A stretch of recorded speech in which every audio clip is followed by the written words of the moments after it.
Hello and welcome to an instructional video by RapidFireKits.co.uk. Today we're going to show you how to change the player indicator LEDs right here. I'm working in a very confined space right now trying to record this. It's a unbelievably ghetto setup, but we'll do our best and we'll show you how to do it. Right, the first step is to remove the existing LEDs. These are 1, 2, 3 and 4.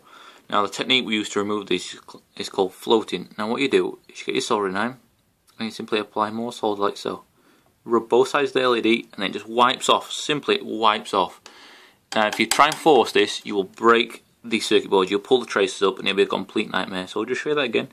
Just add a little bit of solder and it literally just floats off, simple as that. That's why we call it floating. Now for the third one. It's as simple as applying the soldering iron. I'm working in a very confined space here, let's do it this way. And just simply wiping it across both sides. This one's a little bit more difficult than the other ones.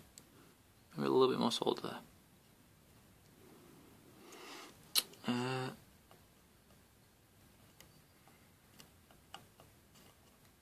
There you go.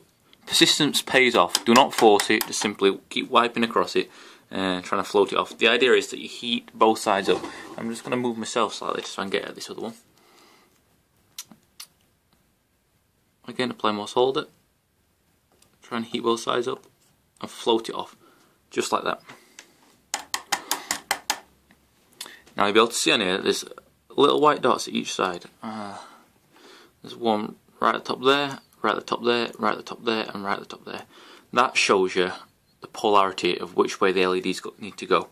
On the bottom of the LEDs, I'll put an image up on screen right now so you can see, there is an indicator on which side is positive and negative. Normally it's an arrow or a line or a dot. There'll be an image so you can see. And this shows you what way around the LED needs to go. Now we've removed the LEDs, we'll show you how to put them back on. For this, you'll need a set of tweezers. You solder around with a little bit of solder on the end of it. Not massive amounts, but you don't want it bare. And your LEDs, first things first. You pick up your LEDs. To do this, use your tweezers. Like so, as you can see on the bottom of there, possibly if it focuses, there's a tiny little green mark on it.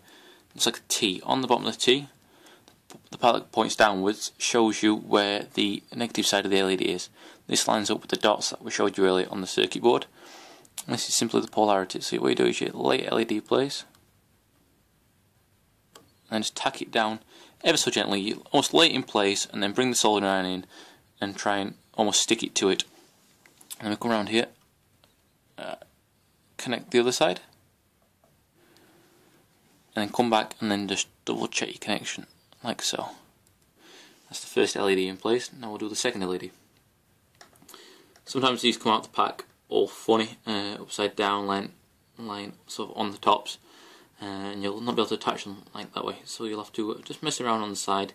Make sure you've got a clear work surface when you tip these LEDs out because they are tiny. But no, that should put you off. They're relatively easy to install. All you need is a steady hand, a pair of tweezers and a soldering iron. There's literally nothing else you need. Now you want to manoeuvre it around on the work surface so you've got it in the direction you want to attach it. For me, that's like this. So we're going to go in from this direction. Attach that like so.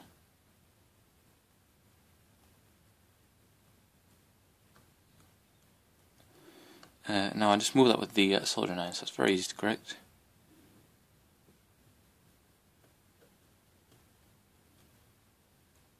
Like so. Don't hold down too long the LED, that's pretty much the maximum. Sorry for knocking that. Pretty much the maximum I'd want to hold it. And just connect this other side like so. Any longer than that, and you'll ruin the LED. Now we'll do the top two. These are probably the fiddliest two. You've got the smallest angle to attach from. I picked this up the right way around first time, which is pure luck. So we're going to go for this top one here.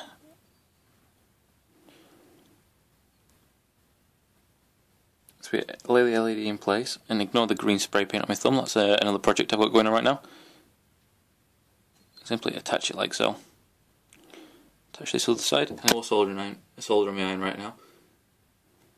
I simply attach that like so,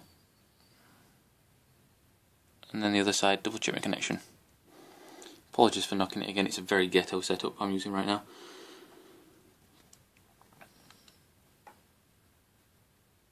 And the last and final LED in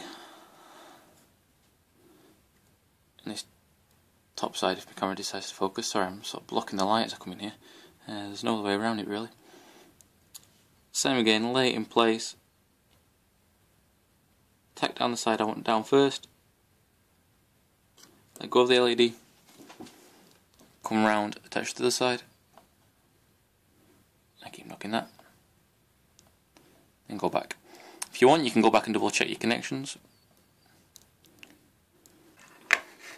Right, here we are. We can test the control we've just done. This is the one we've just modified. You don't have to put it all back together to test it. Simply drop it back in its shell. Ignore the white battery pack. Put it back in its shell. Take the rubber part out of your controller. It looks like this. Put some batteries in. And quite simply, just turn on the control. And there you go. And the ultra bright blue LEDs. Thank you very much.